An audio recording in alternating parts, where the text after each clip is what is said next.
Welcome to the Flat Hat Society. Joe and Sam sit in a room with a colonial American flag. They speak in timid, semi-British accents. They are joined by their servant, Quentin, who is not a slave. I repeat, he is not a slave. I was watching a program, Intervention, on Quentin's picture box the other eve. That sounds as riveting as defeating the British at the Battle of Saratoga. What were the contents of such a program? It seemed that a man named Kid Rock and a food called crystal meth had a nearly inseparable bond. Much like that of the Orientals and their opiates. Or the Jamaicans and their cannabis. Sounds like me and my love for spotted dick. What the fuck did you just say? You heard me, Quentin. Now why don't you fetch me some from the ice chamber? I don't know what the fuck you're looking for, but you're not gonna find it here.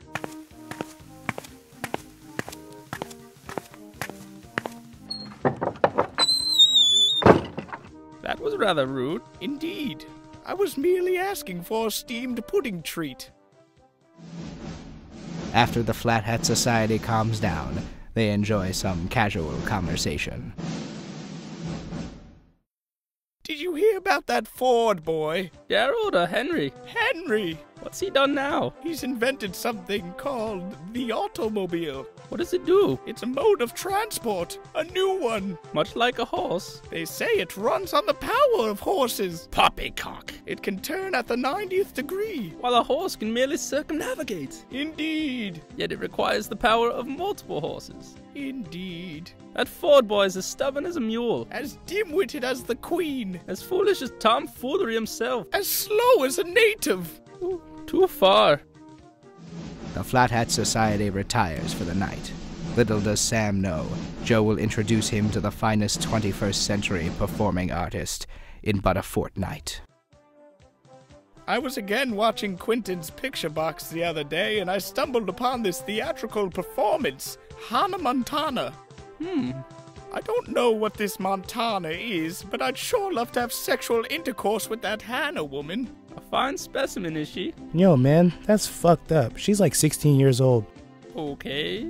The age of consent is 11, you fool! By 16, she should be laboring her third child. Man, I don't know where y'all from, but here the age is 18. 18? By that age, they're spoiled rotten. No matter! I've hired a surprise for tonight's meeting. Like at the Second Battle of Trenton, I'm both nervous and excited to see what you've done.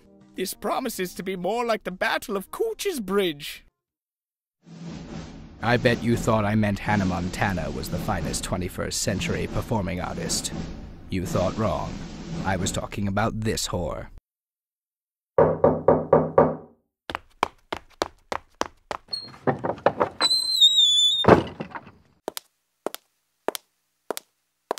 I hear we have some bad boys here tonight. A revolutionist of sorts, but no matter. And you are, madam, a bad girl yourself? You tell me. Her bonnet is off. And now her muffin gloves. This is starting to get out of hand. Shh. Just enjoy our promiscuity. I cannot do this. I have morals.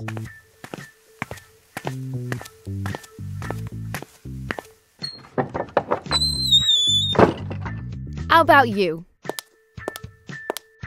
Ready? I've been ready since the separation of church and state. 67 cents on the dollar and I'll show you my knee. That's as far as I'll go. Sold! After a wild night, the Flat Hat Society regroups the next eve for their first Q&A discussion. I ended up having quite the interesting sexcapade last night. Ooh, sounds more scandalous than John Smith and Pocahontas' ordeal. 'Twas, as I began taking off my wife's knickers. What the fuck did you just say? Quentin, I was referring to my wife's undergarments. There was no racial slur. Oh, true. Big ups. Bigot? I am no bigot, I'll have you know. As I was saying before Quentin persecuted me, I took off her knickers and heard a sound louder than the Liberty Bell. What was it? A vaginal flatulence. It rung louder than the cries of Paul Revere. No, say it isn't so. Oh shit, your bitch just queefed. Man, one time I was knee deep in this girl. Had them legs up, going all out. Next thing I knew, Quentin, oh, show some restraint. shit, I was just getting to the good part. Anyway, after she committed this first atrocity, she then requested the foulest of all acts. Yo, tell me she wanted anal. Precisely, Quentin. You're more accurate than George Washington's navigation through the Delaware. Yo, you sick motherfucker? Tell me you did it. Did Lincoln not free the slave? My man. What is this anal you speak of? Oh, my lord!